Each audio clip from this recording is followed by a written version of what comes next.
Salutare internet și bine v-am regăsit pe canalul nostru de YouTube. De pe tărâmurile ultra premium ale lui Asus ZenBook Flip S ne întoarcem într-o regiune mai cunoscută și anume zona entry level a tehnologiei. Iar aici în mâna mea este Samsung Galaxy A12, un smartphone entry level ce se găsește la momentul acesta la care discutăm despre el undeva în jurul sumei de 750 de lei. Nu o să-i facem un unboxing pentru că în pachet găsim doar un încărcător de 15W și una bucată cablu Type-C. Evident, acestea sunt acompaniate și de cheița SIM, dar să fim serioși, ce telefon vine fără această cheiță? Hai să vedem de ce este în stare acest smartphone, iar spre finalul videoclipului să stăm puțin de vorbă.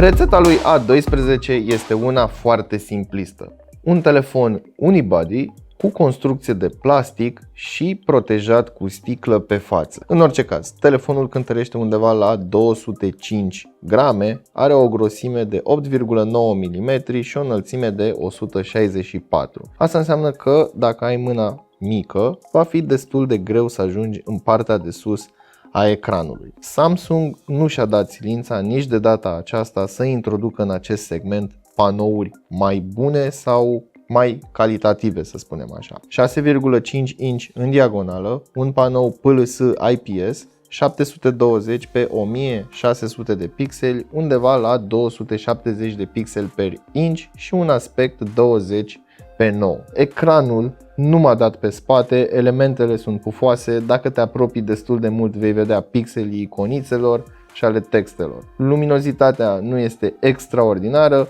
iar acuratețea de reproducere a culorii ai putea spune că lasă de dorit. Cu toate acestea, este un ecran mai mult decât decent pentru a da scroll pe Facebook, a sta pe rețele de socializare și a scrie texte toată ziua. În interior găsim un procesor MediaTek MT6765, mai precis un Helio P35, și modelul acesta pe care eu l-am are 4 GB RAM și 128 de GB spațiu de stocare. Există versiunea 3 GB RAM, 32 de GB spațiu de stocare și, într-un final, versiunea maximă de 6 GB RAM cu 128 de GB spațiu de stocare. 169 în single core și 998 de puncte în multicore. Performanța telefonului, în schimb, este suficientă pentru sarcinile zilnice. Apeluri, mesaje, stat pe rețele de socializare, ceea ce am menționat și mai devreme, browsing, poate puțin Netflix și streaming audio. Hai să vorbim puțin și despre sistemul de operare. Telefonul vine din fabrică cu versiunea 10 de Android și One UI 2.5.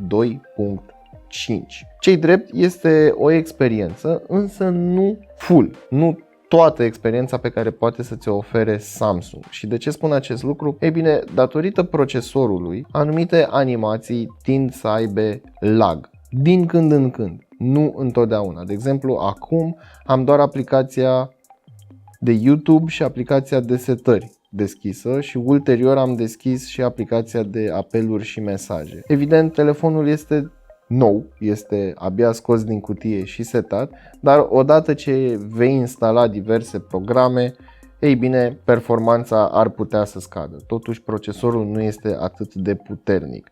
În schimb, poți să instalezi Facebook Lite, Facebook Lite Messenger, WhatsApp, Telegram și majoritatea aplicațiilor de socializare, inclusiv Instagram. Per total, experiența de utilizare nu este rea, dar mi se pare un pas înapoi, mi se pare dată cu un pas înapoi datorită ecranului, care nu-ți oferă nimic, de la culori, la rezoluție, la acuratețe și așa mai departe. Așadar, am impresia că pur și simplu au pus un ecran să fie în ideea în care, așa se întâmplă în 2021 și în secolul acesta, că smartphone-urile au ecran.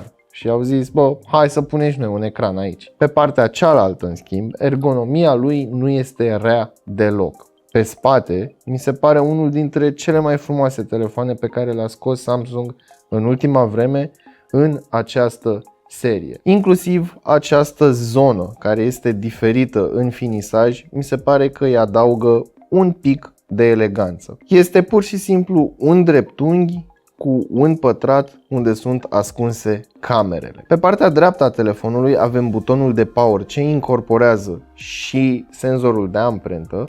Nu este cel mai rapid, nu este cel mai încet, în schimb am observat că de multe ori dă rateu. De exemplu, adineauri a dat rateu.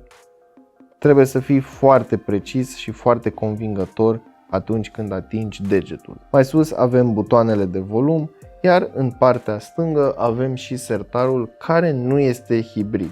Putem adăuga 2 SIM-uri și un card micro SD. Apropo, flash-ul telefonului nu este UFC, este MMC, așadar nu te aștepta la viteze uluitoare de transfer. Pe partea de conectivitate avem Bluetooth 5.0, Wi-Fi BGN, asta înseamnă fără 5 GHz și fără viteze bune de download. Probabil oamenii care își îndreaptă atenția către un astfel de dispozitiv nu pun foarte mult accent pe Wi-Fi, nu pun foarte mult accent pe ecran și mai degrabă pun accent pe ceea ce pot să facă cu acest telefon. Și în momentul acesta îl privesc exact ca pe o unealtă. Mă folosesc de el toată ziua, dacă l-am scăpat pe jos nu-mi pare rău. Galaxy A12 are un aranjament quad camera. 48 de megapixel f2.0 senzorul principal, 5 megapixel f2.2 senzorul secundar cu lentilă ultra-wide și în final avem 2 senzori macro și depth f2.4. Calitatea fotografiilor făcute cu acest dispozitiv se încadrează în media smartphone-urilor din segmentul entry level.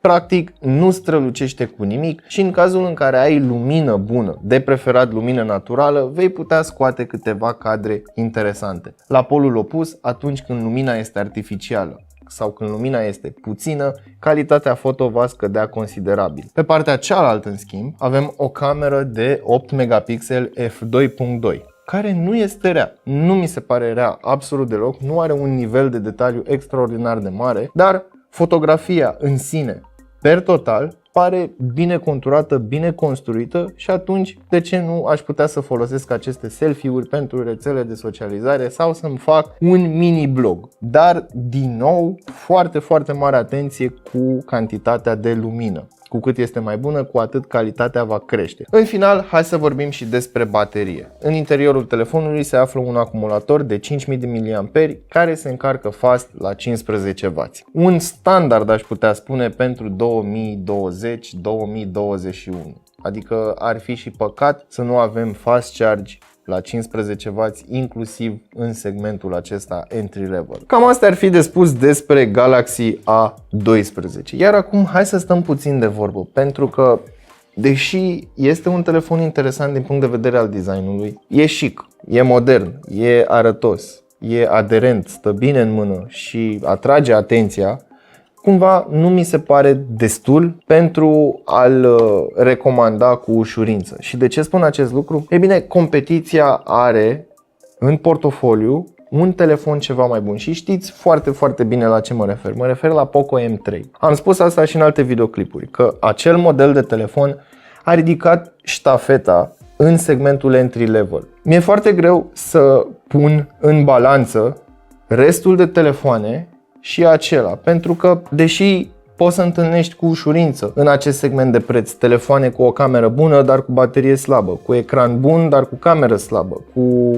baterie foarte bună, dar cu celelalte două slabe și așa mai departe. M3-ul are rețeta cât se poate de echilibrată, este un mix foarte bun care poate să satisfacă pe aproape oricine, mai ales pe cei care nu își permit un telefon mobil, pentru cei care probabil nu dau foarte multă atenție, dar își doresc să aibă un dispozitiv satisfăcător. Până data viitoare sunt foarte curios să aflu părerea voastră despre segmentul entry level al lui Samsung și, bineînțeles, ne vedem data viitoare cu o mică surpriză. Nu uitați să verificați descrierea pentru linkuri utile și prețuri actualizate și cam atât.